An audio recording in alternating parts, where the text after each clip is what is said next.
The results are in from the Student Activities Budget Review Committee presentation weekend. SABRC received countless requests from a wide range of Bradley student organizations as they hope to receive funding for events this upcoming fall. Pablo Iglesias has more. The committee met on Saturday, April 9th, and sat in for presentations from 40 different student organizations.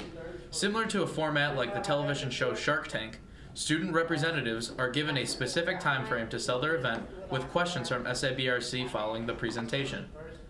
It's a long day for these students, but they are dedicated without a doubt to ensure the student activity fees are put to proper use. Student Senate's Secretary of Finance Hunter Vaughn adds on to how SABRC explains just how an event receives funding.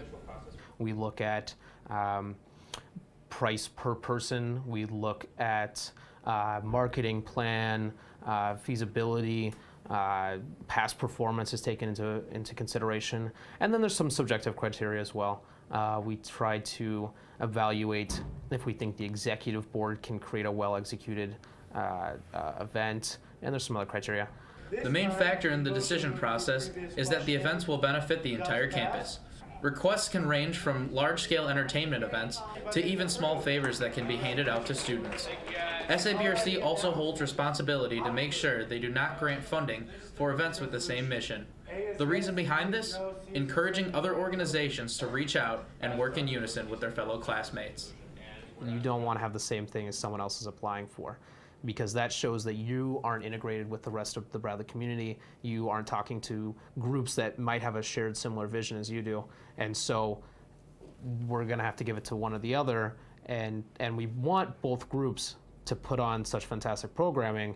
But unfortunately, if you haven't talked, if you haven't collaborated, then one group isn't going to get funding and one group isn't going to be able to push for something that is important to this campus.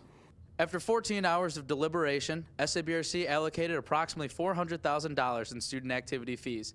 If your organization did not receive funding this semester, you still have time to apply for funding for next fall. Reporting here for BUTV News, I'm Pablo Iglesias.